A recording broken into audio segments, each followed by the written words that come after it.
year we're going to be starting with this one, the Book of Three. And one thing that, I've been here, this is my 14th year. I've been here long enough to know the difference between normal textbooks and finding something that helps the kids really have an appreciation and understand it. And there was a famous, what do they call him? Newsman, journalist. I call him a news producer.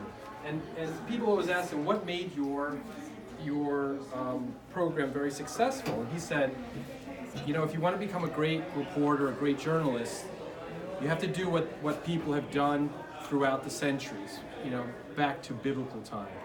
And what is it? You need to have something that people care about and that people are going to be able to remember. So interest and sort of, I call it like the function of making those connections. And he said, it's 4 simple words. Tell them a story.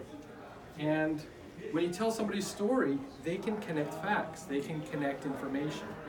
And when I first started, I started with regular textbooks.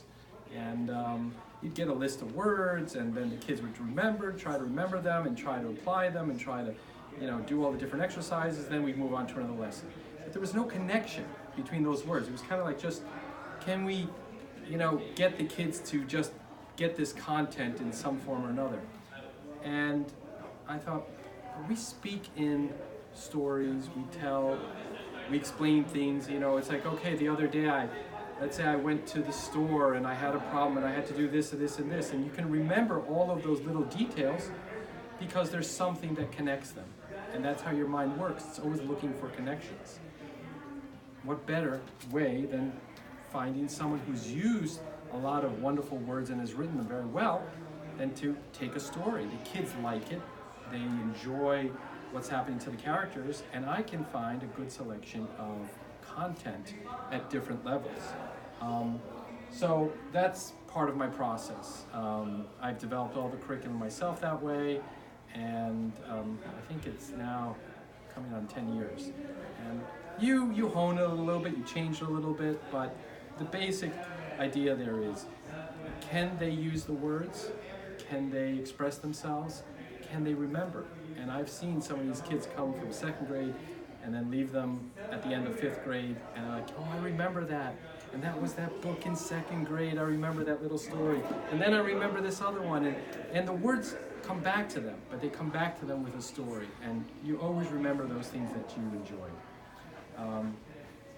So that's the vocabulary end of it. This year, because the geography curriculum is synchronized with the history curriculum, they're teaching American history, and so I teach American geography, from originally starting in the Caribbean, where Columbus originally arrived, and then the explorers, and then we move into North America, and eventually we finish the last month or so with South America. But not as extensively. We spend a good deal of time, obviously, on the United States, learning different regions and understanding what's special and what's interesting about these regions. And they also make connections between not just learning the state or the capital or the name of an important city, but how does this region relate to the people that live there? So for example, what do the Appalachians have to do with the fact that most people, before they could figure out how to get over them, lived on the coast here? Why did they live there? This was a big obstacle. You learn that the features, the geography, the landscape of the area that you're studying really affects the people that live there. Coming into the Plain States, and then how to get past the Rockies, and why is it that California, very, very large state, what is it that makes this Central Valley very important to Californians, and so forth. So they learn all about this stuff, and then they make connections, and I say, okay, look, I see a mountain that looks like a cone, and it doesn't look like some of the softer, older mountains of, let's say, the Appalachians. What do you know about it? And then we make the connection about the Ring of Fire. those mountains, or not mountains, but the way the tectonic plates, just a little bit about how they formed sort of the Andes Mountains and how they affect us here in California with our earthquakes. So they make a connection not only between the land, but also the people that live there and how people cope with it. So those are my sort of little few bits. So anyway, I teach them not only the content, but also how to be good students. And I'm also outside with them during recess. And we basically let them play. We don't interfere. You know, I say I'm not your referee in the Gaga court, right? Or I'm not here to settle private property disputes in the fairy garden. Which, those are the two areas that, if your children have told you anything about it, those are the two areas that are the most contentious.